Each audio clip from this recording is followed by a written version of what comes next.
Hello friends, नमस्कार। Judicial exam watcher channel से मैं राजेश कुमार सोनी। काफी गैप के बाद मेरा ये वीडियो आ रहा है, उसके लिए सॉरी। अभी हाल में ही राजस्थान से एपीओ की वैकेंसीज आई हुई हैं और बहुत सुनहरा मौका है ये आप सब लोगों के लिए। तो उसी संबंध में मेरा ये प्लान है कि जो इंग्लिश का पोर्शन है राजस्थान एपीओ में, जो पेपर होता है उसका जो सेकंड पार्ट है, जो इंग्लिश का पोर्शन है, उसको मैं आप लोगों के साथ पढ़ूंगा और पढ़ाऊंगा। तो आज मैं जो टॉपिक ले रहा हूं वो है एक्टिव वॉइस और पैसिव वॉइस का। ये एक्टिव पैसिव का, एक्टिव वॉइस और पैसिव वॉइस का टॉपिक हम लोग डील करेंगे। और मैं यहां पर किसी चमत्कार की बात नहीं करूंगा, क्योंकि बहुत से लोग चुटकियों में सिखा देते हैं, इसको ट्रिक बता देते हैं, चमत्कार बता देते हैं। तो ऐसा मेरे वीडियो में कुछ नहीं होगा। मैं आपको राजस्थान एपीओ के लिए एक्टिव और पैसिव वॉइस पढ़ाऊंगा। तो उसमें आपको कुछ चीजें पहले से पता होना चाहिए। अगर आपको पहले से कुछ चीजें पता है तो ये टॉपिक आपको इजी लगेगा, आसान लगेगा। और अगर नहीं पता है तो फिर मैं बीच में उनको बताऊंगा, तो ध्यान से सुनिएगा, तभी ये टॉपिक आपको समझ में आएगा।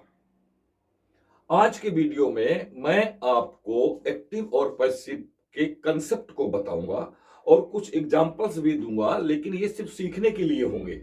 ऐसे एग्जाम्पल्स एग्जाम में नहीं आते। तो एग्जाम में कैसे आते हैं, किस टाइप के एक्टिव से पैसिव या पैसिव से एक्टिव आता है, किस मूड में आता है, किस पैटर्न में आता है, ये मैं आपको नेक्स्ट वीडियो में बताऊंगा। तो चलिए शुरू करते हैं एक्टिव वॉइस और पैसिव वॉइस को। तो सबसे पहले ये जान लीजिए, एक्टिव का मतलब होता है जहां पर सब्जेक्ट खुद काम कर रहा हो। किसी भी सेंटेंस का पैटर्न होता है ऐसा, कम से कम ये सेंटेंस होता है कंप्लीट। तो ये एक सेंटेंस का पैटर्न है और ये एक्टिव को शो करता है, क्योंकि यहां पर जो सब्जेक्ट है वो इस एक्शन को खुद कर रहा होता है। ठीक है, एक्शन को खुद कर रहा होता है। और ये जो ऑब्जेक्ट होता है, इसको ये मान के चलिए कि ये इस एक्शन का रिजल्ट होता है, ये इसका रिजल्ट होता है। तो आप ये समझिए कि इसको हम डूअर बोल देंगे और इसको हम रिसीवर बोल देंगे। ये रिसीवर होता है, ये रिसीवर होता है। तो ये डूअर हुआ, ये रिसीवर हुआ। तो जिस एक्शन की बात की जा रही है, अगर उसे स्वयं डूअर कर रहा है तो ये एक्टिव वॉइस है। अब इसको हम समझे कैसे कि एग्जाम में हमारे लिए क्या काम का है इसमें।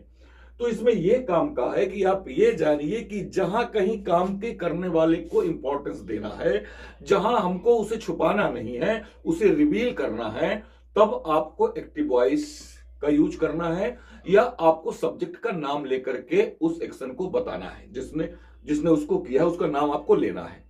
अगर अगर आपको कार्य के करने वाले को, जो डूअर है, उसका कोई इंपॉर्टेंस नहीं है, बल्कि उसने जो कुछ भी किया है उसका इंपॉर्टेंस है, या उसको आप इंपॉर्टेंस देना चाहते हैं, तो वहां पर जो उसके एक्शन का रिजल्ट है उसको आप उस पर जोर देना चाहते हैं। तो एक्शन के रिजल्ट पर यदि जोर देना है तो फिर आपको पैसिव वॉइस की जरूरत पड़ती है। तो पैसिव वॉइस की जरूरत पड़ेगी जब हमें डूअर की जगह जो रिसीवर है उसको इंपॉर्टेंस देना है, यानी कि इसके द्वारा किए गए एक्शन का परिणाम जो है उस पर आपको जोर देना है, और वही देना है। अब देखिए कैसे, ऐसे जैसे मैं कह दूं कि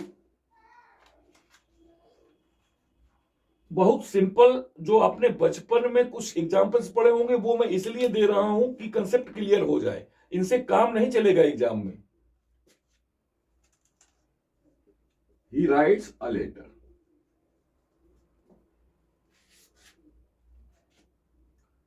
ये कह दिया गया। तो यहां पर आप देखो, ही डूअर है, एक्शन कर रहा है लिखने का, और इस लिखने का रिजल्ट क्या है, ये लेटर है, तो लेटर इसका रिजल्ट है। अब हमें अगर ये बताना है कि कौन लिखता है, तब तो आपको एक्टिव की जरूरत पड़ेगी, ही लिखता है। अगर हमें ये बताना है कि क्या लिखा जाता है, या वो जो क्या लिखता है, तो क्या लिखता है, क्या लिखता है तो मतलब वो लेटर लिखता है। तो जब हम इस डूअर पर जोर ना दे करके इसने जो कुछ भी किया है उस पर जोर देते हैं, तब हमें पैसिव की जरूरत पड़ती है। तो पैसिव को समझने के लिए आपको यह बात तो क्लियर हो गई कि पैसिव स्टार्ट होगा ऐसे सब्जेक्ट से जो डूअर नहीं होगा, जो डूअर नहीं होगा। हमेशा जहां कहीं भी कोई ऐसा सेंटेंस लिखा है जिसका सब्जेक्ट ऐसा है जो डूअर नहीं है, तो फिर वो पैसिव में ही लिखा हुआ होगा। आप देखिएगा, तो अगर हम कहें कि अ लेटर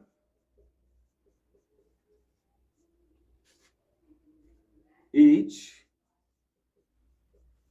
रिटन, अब पैसिव में हमें एग्जाम के दृष्टि, चूंकि हम जिस लेवल का एग्जाम दे रहे हैं वहां पर हमें जरूरी नहीं है ही को फोकस करना।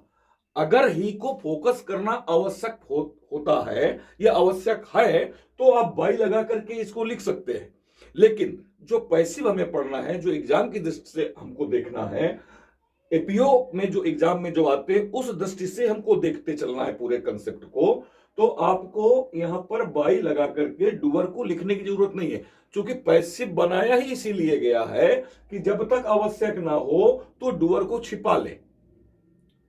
अगर आप नहीं छिपाना चाहते तो बाई लगा करके लिख सकते हैं, लेकिन बनाया ही इसीलिए गया है। अब हमने कहा अ लेटर इज रिटन, तो अब आपने ये देखा कि यहां राइट्स था, यहां रिटन हो गया, यहां वर्ब का फर्स्ट फॉर्म था, यहां पर इज आ गया। तो यही चीज मैं आपको सिखाऊंगा कि ये पूरा गेम क्या है। तो ये पूरा गेम है बी प्लस वर्ब का थर्ड फॉर्म। अगर ये पूरा गेम आप समझ लेंगे तो आपको पैसिव आ जाएगा। देखिए, ये तो हो गया एक्टिव का स्ट्रक्चर, ठीक है, और ये हो गया आपका पैसिव का। अगर आप पैसिव का स्ट्रक्चर बना करके देखना चाहते हैं तो आप देखें कि ये सब्जेक्ट था, ये वर्ब थी, और ये ऑब्जेक्ट था। हम लिखना चाहेंगे तो लिख देंगे कि अब इसका जो ऑब्जेक्ट है यहां सब्जेक्ट बन गया, ये सब्जेक्ट बन गया, ठीक है, और इसके बाद में ये वर्ब हो गई और ये बी वर्ब हो गई। तो ये बी वर्ब हो गई तो ये वर्ब की थर्ड फॉर्म हो गई। तो ये आपको बी प्लस बी थ्री ही सीखनी है और इसी से ही पैसिव बनना है। आपके एग्जाम में इस फॉर्मेट को दिमाग में भर के रखना है।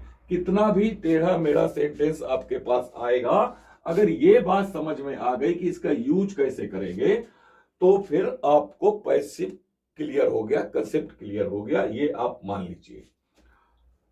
तो अब आपको समझने की जरूरत यह है कि ये जो बी वर्ब होती है ये क्या होती है, इसके कितने फॉर्म होते हैं।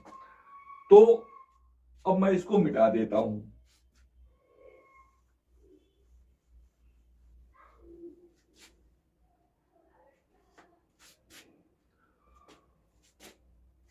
तो अब मैं मिटा देता हूं, पहले बी को समझ लीजिए, फिर आपको मैं टेंस बताऊंगा, क्योंकि टेंस आने चाहिए।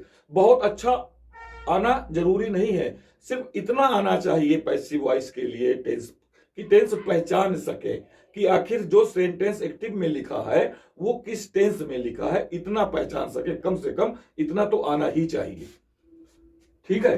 तो अभी देखो बी को देख लो, तो बी के क्या फॉर्म होते हैं। तो बी के जो फर्स्ट फॉर्म होते हैं, देखो इच, आर, एम होते हैं, और ये इसको हम प्रेजेंट टेंस बोलते हैं।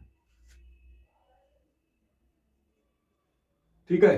बी का जो सेकंड फॉर्म होता है उसको हम वॉच और वर बोलते हैं, इसको हम पास्ट टेंस बोलते हैं।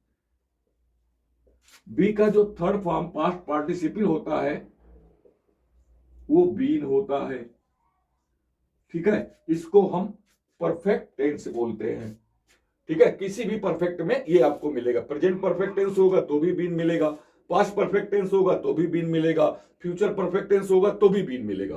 बिना बीन के काम चलेगा नहीं। तो ये आप अपने दिमाग में बिठा लीजिए कि ये होता है और ये होता है। तो बस अब आपको पता चल गया पैसिव कैसे बनेगा। इन्हीं वर्ब के साथ में एक्टिव में जो भी वर्ब हमारे पास होगी उस वर्ब का V3 ही हम यूज करेंगे, उस वर्ब का हम V3 ही यूज करेंगे। ये आपका पहला पॉइंट है जो आपको दिमाग में रखना है, ठीक है। तो इसका मतलब ये हुआ कि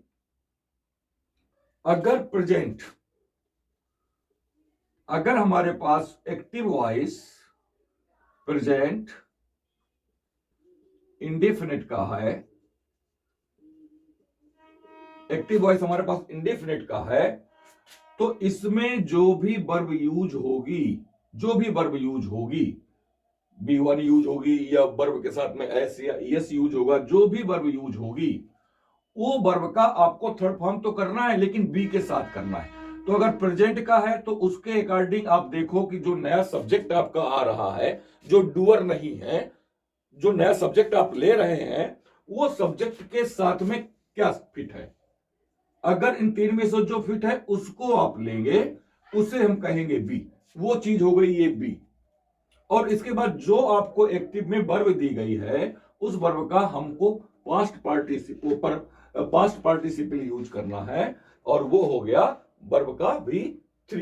इसी प्रकार से अगर आपके पास पास्ट इंडेफिनिट का कोई एक्टिव वॉइस लिखा हुआ है तो उसमें जो मेन वर्ब दी गई होगी वो तो V3 होगी, लेकिन उसके साथ में हमें ये दो में से एक जो नया सब्जेक्ट आएगा उसके अकॉर्डिंग आपको यूज करना होगा और ये हो जाएगी आपकी बी वर्ब। तो ये हो गई B प्लस V3। पूरे पैसिव को B प्लस V3 लगा करके बनाना है। ये चीज मैं आपको बताऊंगा और सिखाऊंगा भी। अभी केवल आपको एक मैं आपको जनरल दे रहा हूं यहां पर कि ऐसे पैसिव होते हैं, ऐसे पहचानेंगे और ऐसे बनाएंगे। ये चीज मैं आपको यहां पर अभी से बता रहा हूं। ये वीडियो सिर्फ आपको एक्टिव और पैसिव वॉइस से परिचित कराने के लिए है, क्योंकि मुझे पता है कि मेरे जो तैयारी करने वाले मित्र हैं उनमें बहुत से ऐसे मित्र हैं जिनकी इंग्लिश बहुत अच्छी नहीं है और अब चूंकि वो चाहते हैं कि हम तैयारी करें, एपीओ बने, PCSJ बने, तो वो लोग तैयारी कर रहे हैं। तो कहीं ना कहीं वो लोग शुरू से अंग्रेजी भी समझ रहे हैं और जिनको कम आ रही है वो अपनी तैयारी को बढ़ा रहे हैं। तो सभी लेवल के जो हमारे मित्र हैं उनके लिए ये वीडियो है, जानकारी के लिए। ऐसे पढ़ेंगे तो समझ आएगा। बाकी बहुत से वीडियो आपको मिल जाएंगे और वो आपको बहुत सारी चीजें बताएंगे, तो आप उलझ जाएंगे। हम सिर्फ यहां पर एग्जाम ओरिएंटेड बात करेंगे और जैसे हमारे सामने क्वेश्चन आते हैं उन्हीं को हम ध्यान में रख करके आपको जानकारी दे रहे हैं। तो अब आपको यह पता चल गया कि बी वर्ब होती क्या है, तो यह पता चल गया। तो अब आपने बी इसमें जोड़ दिया, बी इसमें जोड़ दिया। अब बात आएगी इसकी बात आएगी। अब ये बीन कहां जोड़ेंगे भाई? बी वर्ब तो ये हो गई, बी वर्ब तो ये भी हो गई, इसके साथ वर्ब की थर्ड फॉर्म आ गई। अब ये बीन कहां जाएगी? तो बीन भी यूज होगी। बीन बी वर्ब ही है ये भी, और इसके साथ भी हमको V3 ही यूज करना है। तो कहां यूज करना है, कैसे? तो जितने भी परफेक्ट टेंस होंगे, परफेक्ट टेंस, जितने भी परफेक्ट टेंस होंगे उन परफेक्ट टेंसों में अभी मैं अलग अलग बताऊंगा, यहां पर मैं इकट्ठा बता दे रहा हूं। तो जितने भी परफेक्ट टेंस होते हैं, अगर प्रेजेंट का होगा तो आपको पता है हैज या हैव मिलेगा। अगर पास्ट का होगा तो आपको हैड मिलेगा, ठीक है। अगर फ्यूचर का होगा तो आपको शैल हैव या विल हैव मिलेगा। तो जब आपको एक्टिव में ये मिलते हैं, एक्टिव में ये मिलते हैं, तो इनके साथ तो ऑलरेडी V3 यूज होती ही है, चाहे एक्टिव हो या पैसिव। एक्टिव है तो एक्टिव में इनको ऑलरेडी V3 यूज करते हैं। तो होता क्या है, जब हम पैसिव बनाते हैं और हमारे पास एक्टिव परफेक्ट का होता है, तो इनके साथ ही हम बीन जोड़ करके V3 लिखेंगे। यानी कि अब हम क्या करेंगे, हैज या हैव बीन लिखने के बाद प्लस V3 करेंगे, अब ये पैसिव बनेगा। अब ये पैसिव बनेगा क्योंकि आपको पता है कि जितनी भी ये बी वर्ब है, इनके साथ एक्टिव में कभी भी V3 यूज नहीं होती, बस ये आपका पहचान है।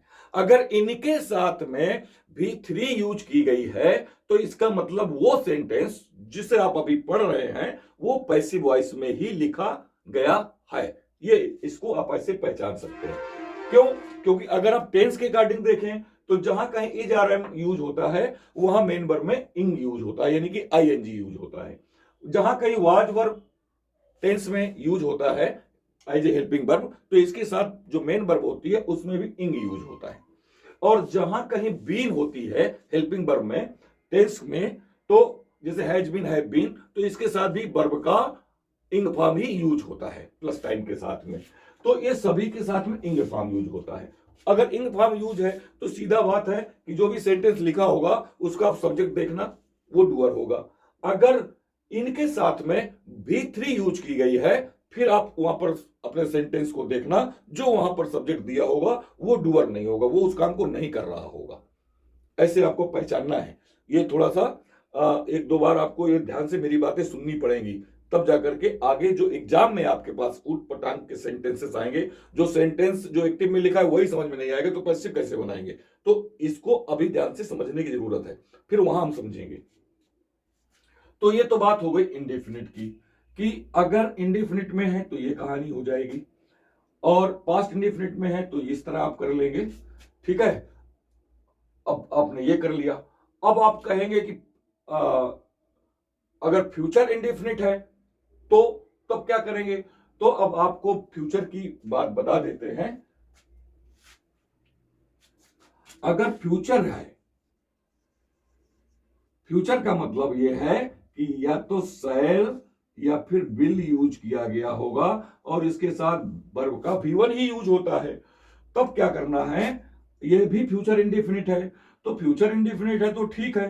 अब आपको करना क्या है, अब आपको यह करना है कि अगर ये एक्टिव में दिख रहा है तो इसके पैसिव के लिए इसके साथ बी वर्ब जुड़ेगी, क्योंकि पूरा का पूरा गेम बी वर्ब का है, बी प्लस V3 का ही गेम है, तभी पैसिव बनेगा। इसके अलावा कोई रास्ता नहीं अंग्रेजी में पैसिव बनाने का। तो हमने क्या किया कि इनके साथ में हम बी जोड़ के V3 करेंगे, तो हम क्या करेंगे, शैल बी, विल बी, और ये जो वर्ब इनके साथ फर्स्ट में यूज होती है एक्टिव में, उस वर्ब को हम यहां पर V3 में ही लिखेंगे। तो पूरी कहानी आपकी ये चल रही है। देखो, प्रेजेंट इंडेफिनिट है तो भी हम आपको ये बी वर्ब यूज करके V3 करना है, ठीक है। और अगर पास्ट इंडेफिनिट है तो भी ये बी वर्ब यूज करके इसमें जो वर्ब आएगी V3 करना है, ठीक है। अगर बीन लग रहा है तो देखो हैज हैव आइडिया आता है, तब उसके साथ बीन लगा के V3 करना है। फ्यूचर इंडेफिनिट आता है तो ये करना है। तो इस तरह से आप समझ गए कि जो भी सेंटेंस होगा जिस टाइप का होगा उसी के अकॉर्डिंग हम बी वर्ब को या बी वर्ब के फॉर्म को यूज करके पैसिव बना लेंगे। तो आज हमने सारे indefinite, present indefinite, past indefinite और फ्यूचर इंडेफिनिट को समझ लिया, ठीक है। अगर इतनी बात समझ में आ गई है तो सारी बातें समझ में आ जाएंगी, क्योंकि ये तो इंडेफिनिट हो गए और ये सारे के सारे परफेक्ट हो गए हमारे पास, ठीक है। अब ये सारे के सारे परफेक्ट हो गए, इंडेफिनिट हो गए। अब हमारे पास बचता क्या है, हमारे पास बचता है कॉन्टिन्यूअस।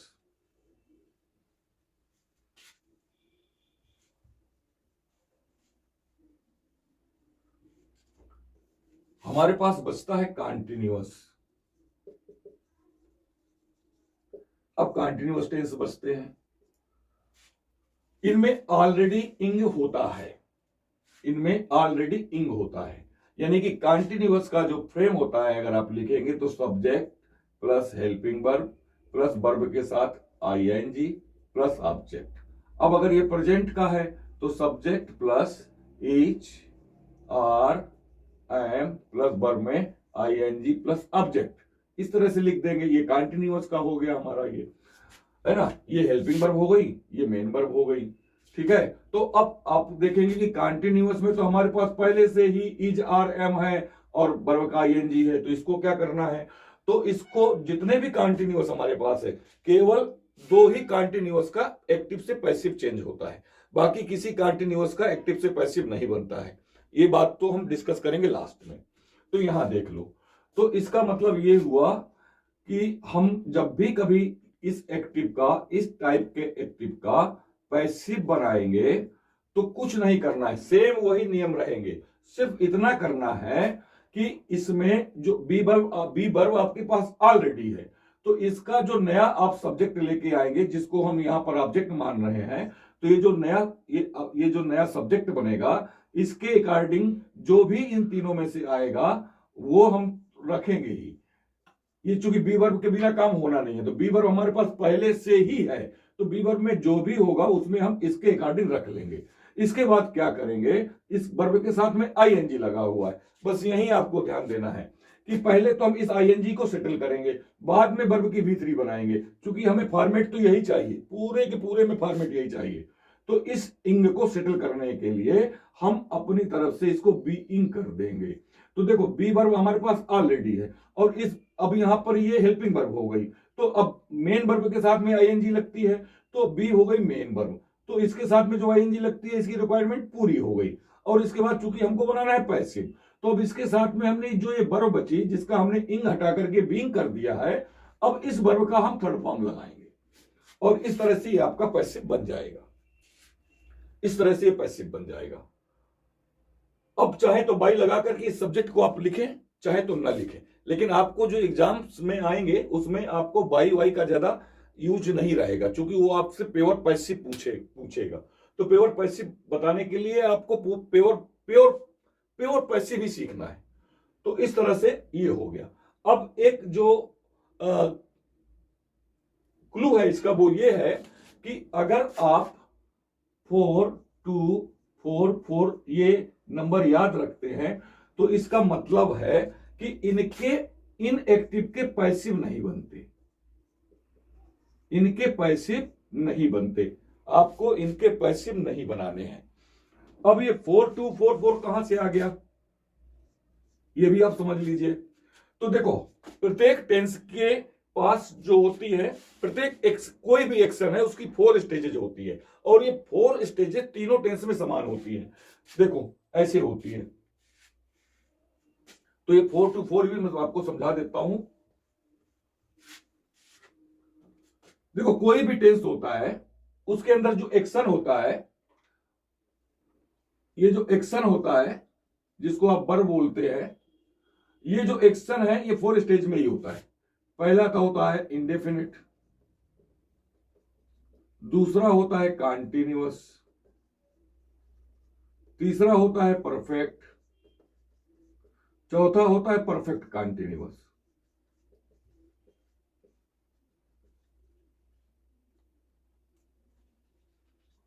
ये 4 स्टेजेस होती हैं और ये 4 स्टेजेस तीनों टेंस में सेम होती है।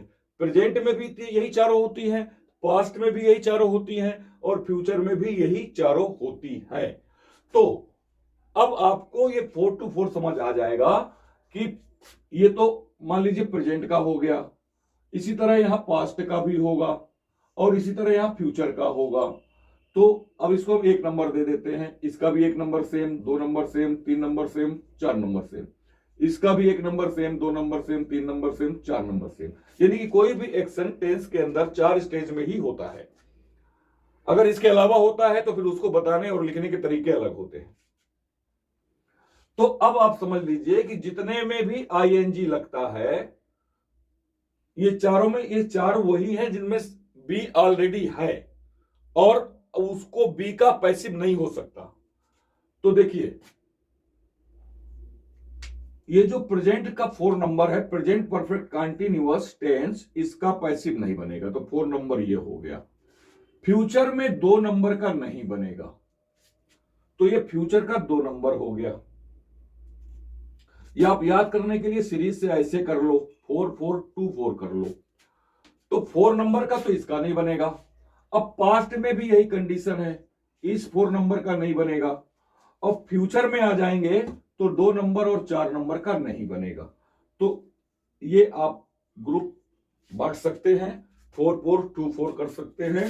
प्रेजेंट में नहीं बनेगा, पास्ट में नहीं बनेगा और फ्यूचर में नहीं बनेगा। तो इस तरह से अगर ये लिखे हैं तो नहीं बनेगा। अब इसको पहचाने कैसे, तो 4 नंबर के लिए आपको आप पहचान सकते हैं कि अगर हैज बीन हैव बीन ही आपके एक्टिव में लिखा हुआ है, हैज बीन